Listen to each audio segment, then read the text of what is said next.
Então, hoje nós vamos resolver esse exercício, número 30, da Universidade Federal do Rio Grande do Norte, que diz o seguinte: o grupo constata que na área desmatada há uma grande quantidade de lixo despejado por moradores das proximidades, o que certamente contribui para aumentar o número de casos de ascaridíase, né? Essa é uma doença causada por um nematóide, e nematóide é desse grupo aqui, nematoda, né? Aportuguesando, a gente chama isso de nematóide. Lembrando que oide significa forma de, e nema, fio. Portanto, é um verme que tem forma de fio. Diferente daquele outro grupo que a gente chegou a ver anteriormente, que era o cestoide, um plateuminto. Então, forma de cestifita. Esse aqui é um verme chato, né? Um plateuminto. Enquanto esse aqui é um nematoda, é um verme um pouco mais complexo, né? Em forma de fio. O parasita que causa essa doença, né? E essa doença também é chamada de ascaríase ou ascaridose, é um verme nematóide chamado Ascaris lumbricoides. Popularmente é conhecido como lombriga, enquanto que esse aqui é popularmente conhecido como tênia ou solitária. Esse nome solitário ele sugere que é um verme solitário, né? Às vezes pode ser de fato, porque por se tratar de um verme hermafrodita, basta um único espécime para o ciclo de vida desse verme estar completo. Mas no caso dos Ascaris lumbricoides, esses vermes são dimórficos, ou seja, possuem sexos separados. Né? Existe um indivíduo macho e um indivíduo fêmea.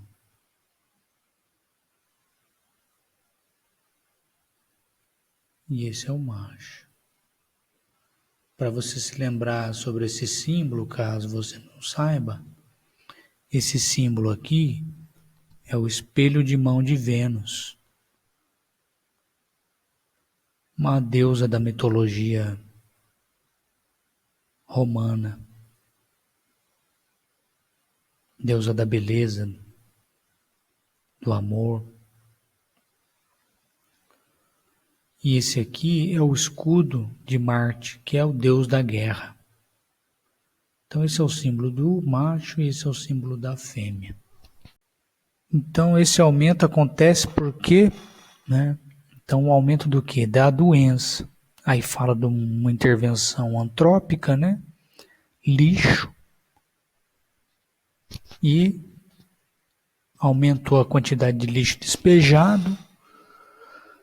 Esse aumento veio associado a um aumento do número de casos da doença, né? Ascaríase, ascaridíase, ascaridose. Esse aumento acontece porque essa questão ela não está muito bem formulada. E as respostas também não são muito claras. Não é uma questão simples de resolver, não, porque ela é mal formulada, eu diria. Mas a gente vai por eliminação e vamos chegar à resposta correta. Antes, vamos dar uma olhadinha em algumas características do Ascaris lumbricoides. Eu estou com esse livro aqui, ó, um livro muito bom, chama Foundations of Parasitology, é um livro de fundamentos de parasitologia. E quando for possível, né, e você tiver a desenvoltura, priorize essa leitura em inglês, que ela é muito enriquecedora, tá? Então aqui tem uma imagem, ó, dos vermes, ascaris lumbricoides. À esquerda são indivíduos fêmeas, à direita indivíduos machos, portanto as fêmeas são maiores do que os machos. Né? Aqui é de Ascaris sum, né? Uma espécie que ocorre nos porcos. Pode ocorrer no ser humano também, mas geralmente do ser humano é essa espécie aqui. Ascaris lumbricoides. Né? Ocorre em outros primatas também, como chimpanzés, gorilas. Mas a morfologia é muito semelhante, né? De Ascaris sum e Ascaris lumbricoides. Então vamos ver um pouquinho sobre a biologia do parasita, tá? Então a gente vê aqui que um período de 9 a 13 dias é o tempo mínimo, né, requerido para o desenvolvimento embrionário. Embora esses embriões sejam extremamente resistentes a baixas temperaturas, dessecação e produtos químicos, esse processo de desenvolvimento do embrião, que é a embriogênese, ela é retardada. Né? A embriogênese é retardada se o embrião estiver na natureza exposto a baixa temperatura, dessecação, que é um clima seco, e se tiver ali algum produto químico, né, forte. Então, a luz do sol e altas temperaturas são letais. Né? O que esse embrião ele precisa para se desenvolver bem? Muita umidade, calor, porém a sombra. Então, se a condição estiver ideal, o juvenil ele sofre uma muda até o estágio larval, o terceiro estágio larval, antes de eclodir, né, através de um opérculo. Aí sugere essa figura, 26,4. Então aqui está o ovo, né? Essa é uma imagem de microscopia eletrônica de varredura, mostra a membrana do ovo, uma membrana mamilonada, e aqui essa seta exibe o opérculo, que é por onde a larva eclode.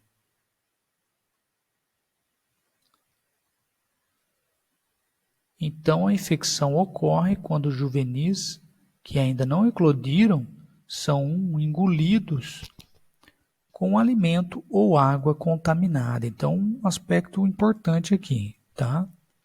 Como que o ser humano se infecta? Quando ingere juvenis não eclodidos, né, ainda estão dentro do ovo, presente na comida ou na água, né, que estão contaminados. Aí sugere a figura 26,5, que é o ciclo de vida do parasita. Então vamos ver aqui um pouquinho sobre esse ciclo, que é um ciclo bem interessante.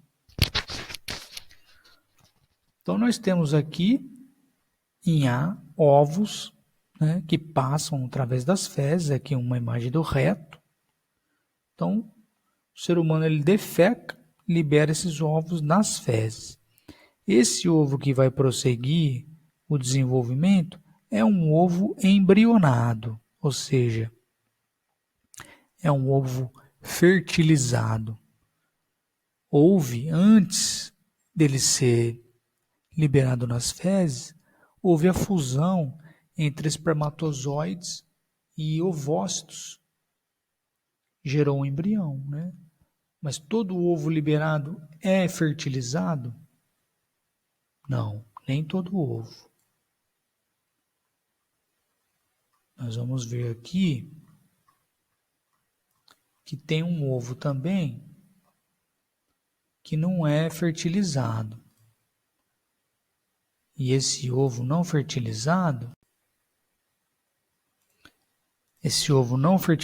ele não sofre o desenvolvimento. Então veja a diferença de um ovo não fertilizado de Ascaris lumbricoides comparado a um ovo fertilizado, que é um ovo muito mais bem organizado, com essa disposição,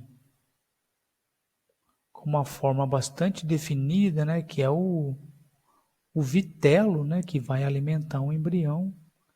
As membranas dos ovos bem definidas, não estão colapsadas como aqui.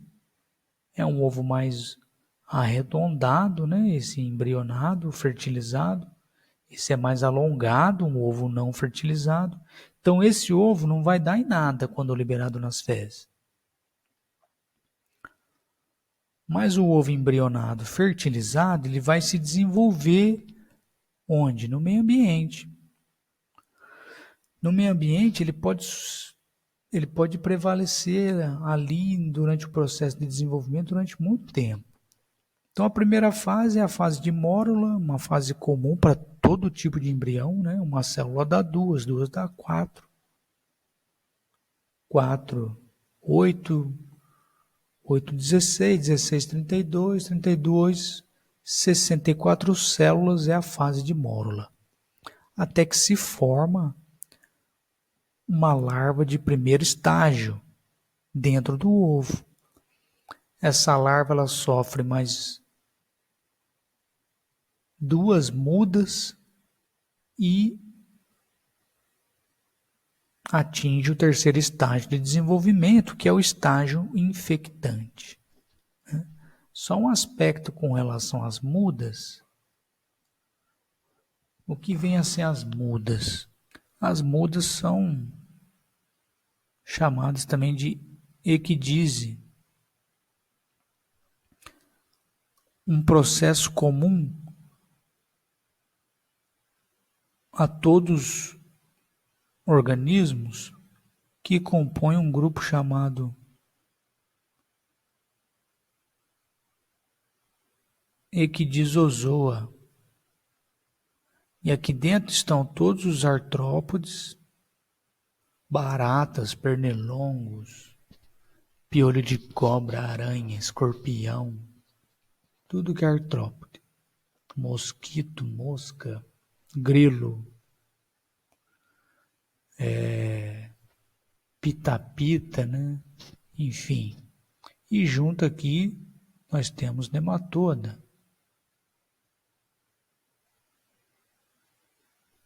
Então, o que consiste aí que diz? É a troca da exúvia, que é aquela casquinha, né? Nos artrópodes é chamada de exoesqueleto, exoesqueleto, né? Há pessoas que pronunciam assim. Então a larva ela está lá, ela possui aqui ó,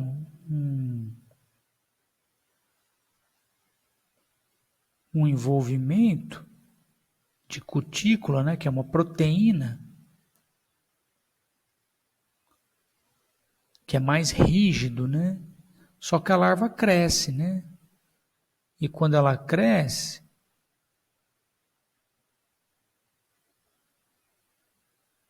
ela fica quase do tamanho dessa cutícula, né?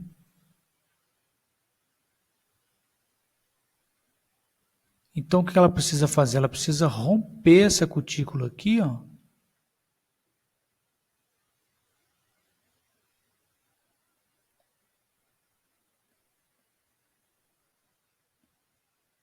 E sair daqui, dessa casquinha. Então ela deixa a casquinha aqui, ó, a cutícula antiga, e forma uma nova cutícula ao redor dela. Então todos os artrópodes, os insetos, os aracnídeos, sofrem esse processo de muda. Isso é muito comum. É possível observar isso, principalmente na época de setembro, mais ou menos, né, com as cigarras, né, você vai conseguir encontrar essas exúvias abandonadas, né, nas árvores. Então, esse é o processo de muda. Então, é isso que acontece aqui, né? A larva ela vai mudando de uma fase para outra, passa da primeira fase para a terceira fase, que é a fase infectante. E a cada fase dessa, ela abandona uma exúvia e desenvolve uma outra maior. Então, nesse momento, essa fase aqui da larva infectante, né, que pode permanecer no ambiente aí por muito tempo, né, se as condições forem adequadas, o ser humano ingere, né, uma fruta crua, um vegetal ou um pouco d'água que esteja contaminado com essas larvas. Aí quando o ser humano ingere, ó, olha o caminho que faz. Passa por todo o trato digestivo, pelo estômago, e aqui no intestino delgado, né, ou duodeno, jejum, ilho, né, geralmente ali entre o jejum e o ilho, alguns falam que é no duodeno. São aspectos a serem investigados ainda, cada vez mais. Então aqui, ó, olha o que acontece. Esse ovo, desse ovo eclode a larva, né? A L3. Terceiro estágio, né? Então aqui nós temos a L3, que é o terceiro estágio.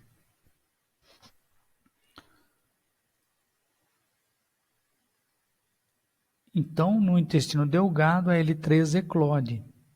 Os juvenis penetram a parede intestinal. Então aqui, olha, mostrando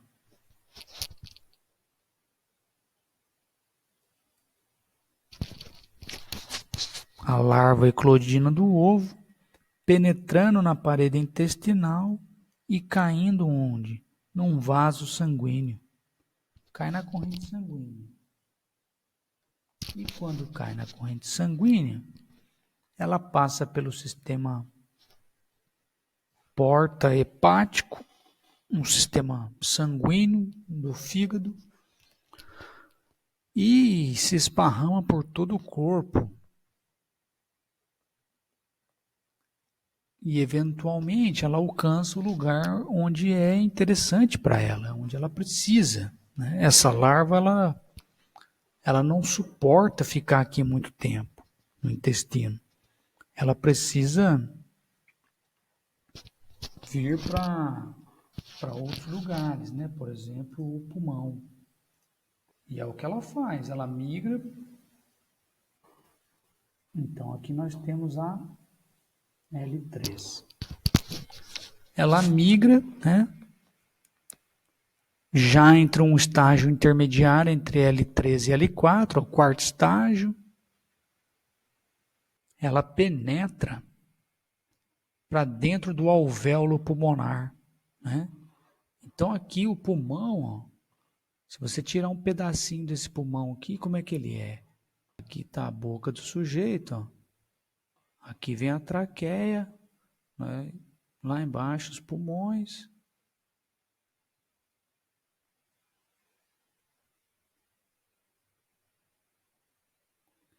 E essa traqueia ela vai ramificando aqui dentro, ó. Por isso que chama árvore brônquica, que vai formando os bronquíolos aqui, os brônquios, bronquíolos. E se a gente pegar um pedacinho desse bronquíolo aqui, ó, a gente vai ver que eles têm uma forma de caixa de uva. É mais ou menos assim. E é nesses lugares que ocorrem as trocas gasosas, né? Onde a gente libera o CO2 e absorve o O2 que vem por meio da respiração.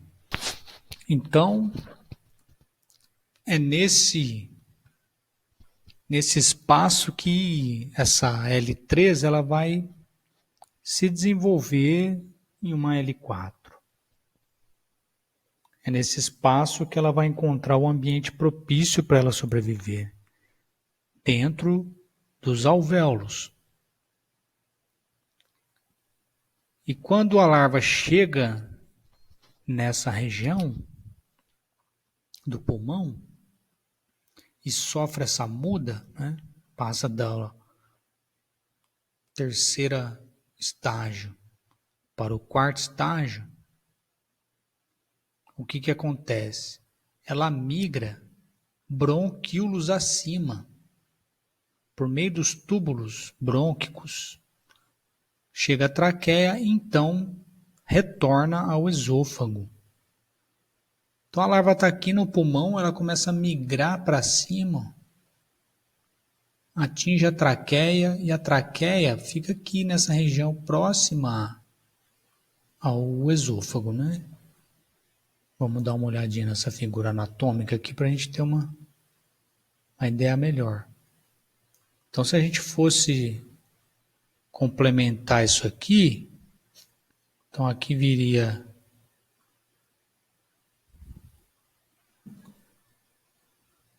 os pulmões, né?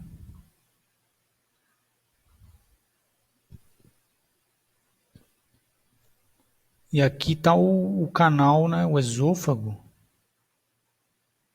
que leva lá para o estômago.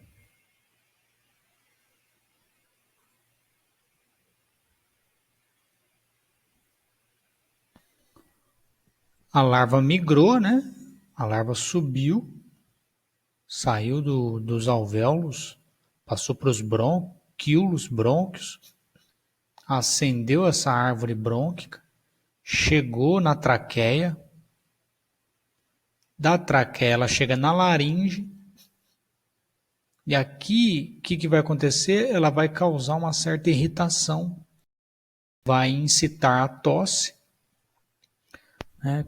Aquela tosse, às vezes ela vem acompanhada de uma secreção, né? Que é o catarro, e o que pode acontecer? A gente tossir, expelir esse catarro e engolir esse catarro contendo as larvas do quarto estágio, que são a L4, né? São as L4. Então, quando a gente engole essa larva, ela chega novamente no trato digestivo.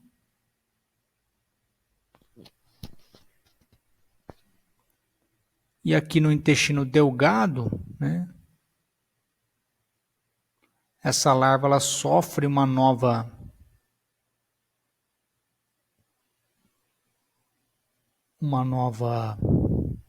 muda, né? Ela passa a ser um indivíduo adulto, né? Então nós passamos dessa fase aqui E para F, né? Sofre uma nova muda, né? Torna-se um adulto. E como adulto, né, eles se reproduzem, né? E produzem ovos. Então aqui estarão as fêmeas e os machos que vão se reproduzir, consequentemente haverá a fusão de gametas, né? A troca de gametas, espermatozoide fecundando o ovócito, e o ciclo então é reiniciado. Então, retornando aqui à nossa questão, quais são os motivos, né, que levam ao aumento da ascaridíase, aumento do número de casos de ascaridíase ou ascaríase, considerando um local que foi impactado, né, pelo aumento da quantidade de lixo despejado. Então, esse aumento de ascaríase ele aconteceu porque os vermes presentes no lixo podem ser levados pela poeira e contaminar os alimentos. Essa questão aqui está errada, essa alternativa. E por que está errada? Principalmente por causa disso aqui.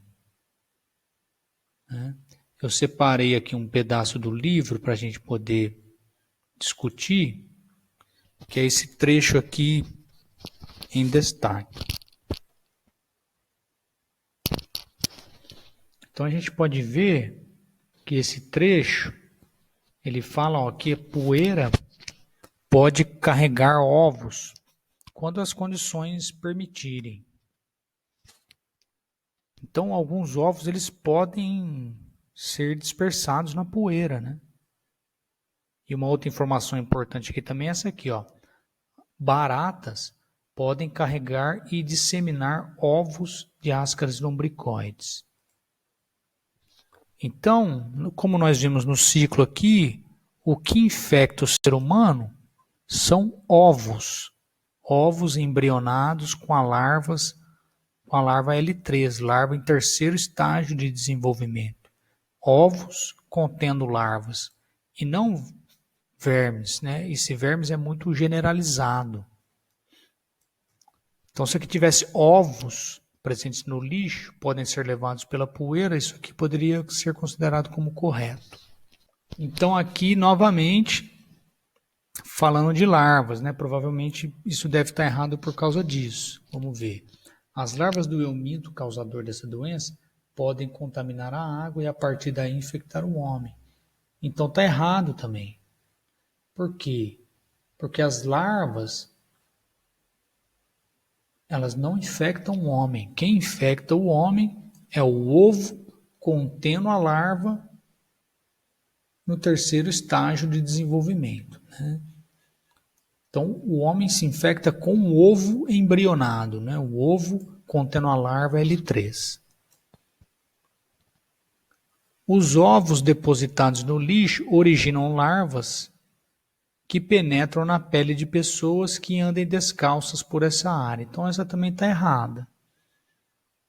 Nem a larva de ascaris lumbricoides infecta o homem, muito menos ela penetra a pele, né? Essa infecção ela se dá por meio do ovo embrionado, que é ingerido pela boca. Portanto, só restou essa questão, que é a correta. Os ovos do verme podem ser veiculados por insetos, nós vimos, né? As baratas elas podem veicular ovos embrionados que têm como criadouros o próprio lixo.